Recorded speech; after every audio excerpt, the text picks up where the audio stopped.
이제 뭘 하는 거냐면 지금 배우는 단원 이름이 모집단과 표본이라고 돼 있거든.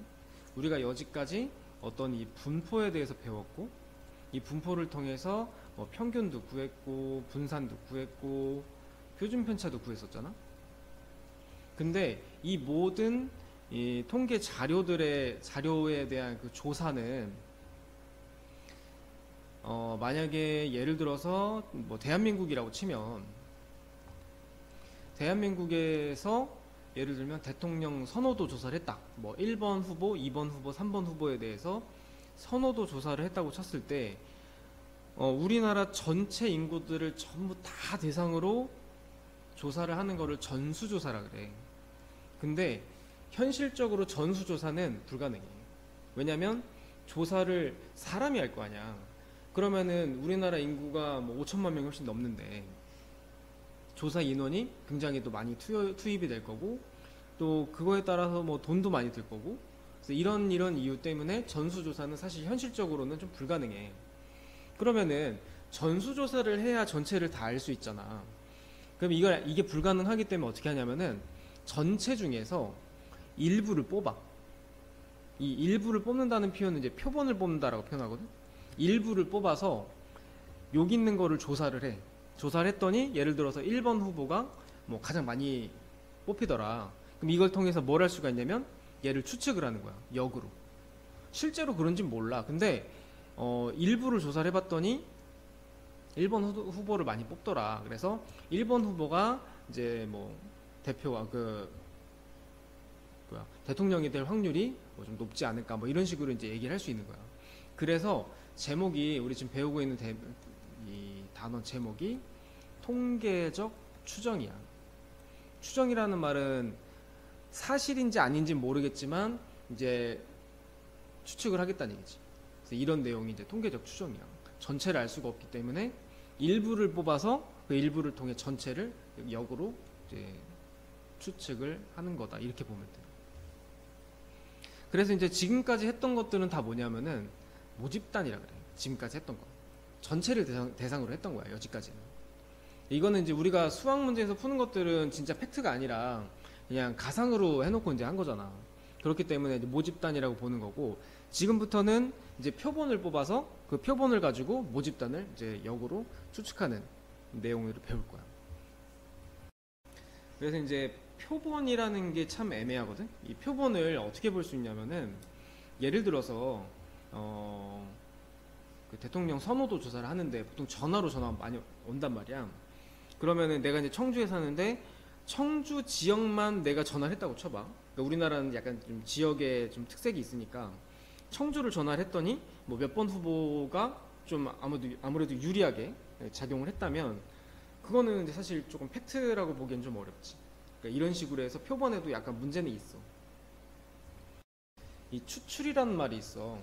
이 표본이라는 거를 할 때 전체 모집단 중에서 이제 일부를 이제 몇 개를 뽑을 거 아니야. 그 뽑는 방식에 대한 얘기야. 뽑을 때 보건 추출이냐. 그러니까 예를 들어서 내가 대통령 선호도 조사를 하는데 전화를 했다 이거야. 1번 집에 전화를 했어. 다음에 전화할 때 1번 집을 또 할 수도 있는 거야. 이런 게 보건 추출. 비보건 추출은 자 1번 집에 전화했어. 다음번에 할 땐 절대 1번을 하지 않는 거야. 뭐 다른 집에 전화를 하는 거지. 그래서 했던 거를 또 할 수 있냐 그렇지 않냐 이런 차이에 대한 내용인 거야. 그래서 보건 추출이다 비보건 추출이다 이런 내용이 나오지. 근데 보건 추출 같은 경우는 어떻게 생각을 할 수가 있냐면, 만약에 예를 들어서 내가 n개의 집에 전화를 할 거야. n번 전화를 할 거야. 그리고 이제 집의 개수가 예를 들어서 뭐 1번 집, 2번 집, 3번 집 해서 n번 집까지 있다고 쳐. 보건 추출이면은 첫 번째 뽑을 때 첫 번째 전화를 할 때 n개의 집에 전화를 할 수 있지. 경우 횟수가. 그 다음에 두 번째 전화할 때 예를 들어서 내가 첫 번째 전화할 때 요 집에 전화했다 쳐. 두 번째 할 때도 요 집에 전화할 수 있지. 보건 추출이니까. 그러면 두 번째도 또 n번이라고. 세 번째 전화할 때도 또 n번이야. 그러니까 중복이 가능한 거야. 이렇게 따지면은 n이 총 n개이기 때문에 n의 n제곱이라고 볼 수 있어. 그러니까 이거는 뭐 굳이 설명하자면은 뭐라고 할 수 있을까? 중복순열이라고 볼 수 있겠지. 이런 식의 표현인 거야. 그 다음에 이제 비보건 추출 같은 경우는 전체에서 한 가지를 고르는 거지. 그래서 이거는 전체 n개 중에서 n개를 골랐으니까 이제 NCN 이런 식으로 이제 표현할 수 있을 거예요. 조합. 이것도 이제 순서에 따라서 또 뭐 순열이 될 수도 있고 한데 이제 보통은 이제 그런 식이다 이런 거지. 자, 만약에 1, 2, 3, 4, 5가 적혀 있는 5개의 공이 있는 주머니에서 3개의 공을 꺼낼 거야. 자, 한 개씩 복원 추출이야. 복원 추출이면은 중복을 허락해서 뽑는 거지. 첫 번째 뽑을 때 5가지 올 수 있어. 자, 두 번째 뽑을 때도 5가지를 뽑을 수 있어. 세 번째도 마찬가지. 그래서 5의 3제곱이야. 이렇게 가는 거고. 자, 3번부터 볼게. 자, 3개를 동시에 뽑는데 3개를 동시에 뽑으면은 중복이 안 돼. 그래서 이거는 비복원 추출이야. 그러면은 5개의 공이 있는데 그 중에서 3개를 뽑는 거니까 단순하게 얘는 5C3이 되겠지. 조합이고. 그 다음에 이거는 한 개씩 비복원 추출이래. 비복원으로 뽑긴 뽑는데 한 개씩 뽑는데. 그러면은 첫 번째에서 뽑을 수 있는 게 5가지. 두 번째 뽑을 때는 5개 중에 하나 뽑은 거 빼고 4개. 여기도 3개. 이런 식으로 해서 얘는 또 순열 계산으로 들어가. 자, 이제는 우리가 여지까지 했던 것들은 다시 한번 얘기하지만 모집단 전체, 그러니까 전수조사를 통해서 나타냈던 확률들이란 말이야. 그래서 여지까지 했던 것들, 그러니까 그 전체를 대상으로 전수조사를 통해서 나온 내용들을 모집단의 평균이라 해서 이름을 모자를 붙여줄 거야. 모평균, 모분산, 모표준편차야. 그러니까 이것들은 전수조사를 통해서 나온 것들이다 라고 이제 생각을 해줘야 돼. 그리고 사실은 지금까지 배웠던 내용들이 다 이거야. 그래서 여지까지 배웠던 거에 그냥 모자 붙여줘라. 왜? 우리는 이제 표본을 통해서 표본을 이제 추출해서 나온 것들을 가지고 다룰 거기 때문에 그거랑 좀 비교를 하기 위해서야. 그냥 평균, 분산, 표준 편차라고 하면은 이제 헷갈리니까 두 개를 구분하겠다 이거야. 자, 이제 2번이 단어가 조금 헷갈릴 거야.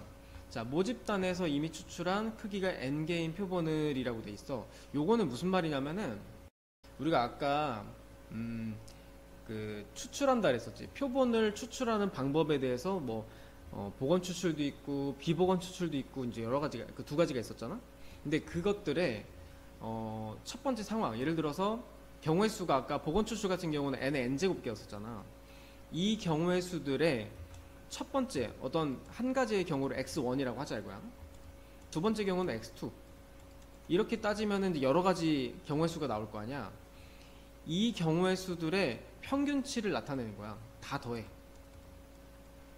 다 더해서 전체가 n개이기 때문에 이걸 n으로 나눠줬을 때 얘를 이렇게 표현할 거야. 이게 뭐냐면 새로운 문자야. 우리가 확률 변수할 때 x를 사용했었잖아. 얘처럼 x 위에다가 이제 바를 붙여주는 거야. 그래서 x 바라고 읽어. 그 이름은 표본 평균이라고 이름을 붙이는 거지. 근데 이게 헷갈리지 말아야 될 게 이름이 평균이 붙었다고 해서 우리가 앞에서 배웠던 EX의 개념이 아니야. 이게 무슨 말이냐면 확률 변수가 이제 여러 가지 표본에 따라서 여러 가지 상황이 있을 거란 말이야. x1, x2, xn 여러 가지 상황들이 뭐가 될지 모르기 때문에 이거를 평균치를 정해버린 거야. 그래서 이렇게 나온 거를 이제 표본 평균이라고 한다 이거야. 자, 이거 잘 못 알아듣겠으면 그냥 새로운 문자 x바가 생겼구나 그냥 그렇게 이해해도 충분해. 다만 내가 이제 부탁하는 거는 평균 구할 때 쓰는 그 평균이라는 단어와 지금 여기에서 이 표본 평균 이 두 개를 헷갈리지 말라는 거야. 이게 되게 헷갈려. 그래서 나 같은 경우는 아예 그냥 표본 평균이라고 이름을 부르지 말고 그냥 안 헷갈리게 x바라고 읽으면 딱 좋아. x바 끝. 됐지? 그래서 x바라는 게 있고 그럼 이 x바에 대해서 이런 계산을 통해서 나온 분산도 있을 거고 표준 편차가 있을 거란 말이야. 그래서 이 변수에 대해서 평균을 구하게 되면은 이제 이렇게 부르는 거야. x바의 평균. 근데 이거를 또 풀 네임으로 이제 여기 위에서 쓰잔 대로 표본 평균의 평균이라고 부르잖아. 그럼 또 평균이 두 번 들어가니까 헷갈린단 말이야.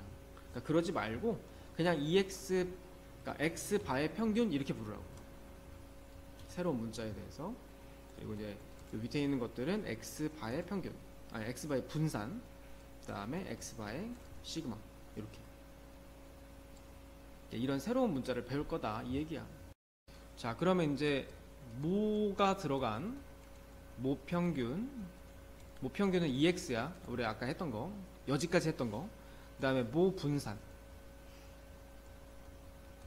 모분산은 그냥 VX야, 분산. 그 다음에 모표준편차 같은 경우는 이렇게 쓴다고. 여지까지 했던 거다 이런 건데, 여기에서 이제 표본을 구해서 또 이제 구하게 되면 그때마다 또 평균이 나올 거 아니야. 자, EX바, 그 다음에 VX바, 그 다음에 시그마 X바. 우리가 지금 할 게 이거야. 얘네들은 뭐가 다르냐면, 이건 그냥 외워졌으면 좋겠어. 자, EX바랑 EX는 똑같아. 외우는 게 좋아. 모평균의 평균과 표본을 통해서 만들어진 표본 평균의 평균은 똑같다는 거지. EX바랑 EX는 같다. 그리고 이제 요 두 개가 이제 또 중요하지. 얘는 n분의 분산이야. 그러니까 x바의 분산을 구할 때는 분산을 n으로 나눠줘야 돼. 이런 거고, 그 다음에 요 같은 경우는 뭐 루트 씌운 거니까 루트 n분의 시그마 x. 이렇게 해서 요거는 외워줘야 돼. 자, 일단 여기에서 모집단에서 크기가 4인 표본이라고 나와 있어. 일단 크기에 대한 설명이 나올 거야. 그러면 n은 4구나 라고 일단 알고 있으면 돼. 그리고 여기에서 이 표를 통해서, 여기는 지금 x니까 x를 통해서 평균 분산 표준 편차를 구할 거야. 우리 평균 어떻게 구했었냐면은 곱하고, 또 여기도 곱하고 여기도 곱하고 그래서 더해주면 2야. 이게 이제 평균이었고, 자, 분산은 공식이 x제곱의 평균에서 평균 제곱을 빼는 거였어. 그럼 x제곱이면은 얘는 제곱하면 1이고, 여기 제곱하면은 4고, 여기 제곱하면 9지? 이렇게 곱하면은 4분의 1, 이렇게 곱하면은 2, 이렇게 곱하면 4분의 9. 이게 이제 x제곱의 평균이고, m제곱은 m이 2였으니까 4지. 정리하면은 여기는 4분의 10, 2분의 5, 여기는 2분의 9. 4니까 2분의 8, 그래서 2분의 1이지. 여기까지. 자, 그래서 이제 평균하고 분산 구해서, 그러니까 모 평균과 모 분산을 구한 거야. 지금은 x바의 평균을 구하라 그랬지. x바의 평균은 이렇게 써. 이렇게 쓰고, x바의 분산은 이렇게 쓰고. 그러면은 이거는 위에서도 얘기했지만, 방금 전 개념에서 얘기했지만 둘이 같다 그랬어. 그러니까 얘는 얼마냐면 그냥 2야. 2가 되겠고, 그 다음에 x바의 분산은 n분의 모 분산이기 때문에 모분산은 2분의 1이었고 n은 4였지. 그래서 정리하면 8분의 1 이렇게 나올 거야. 그 다음에 표본 평균의 확률에 대해서, 일단 우리가 그 표준화 공식이 있었어.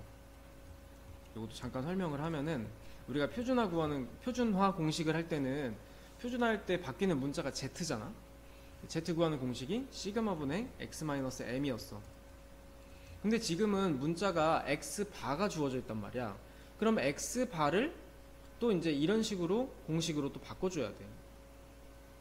그래서 이렇게 하는 건데, 여기서도 이제 보면은 문제에서 일단 판매되는 음료수의 용량은 평균이 150이고 표준 편차가 5래.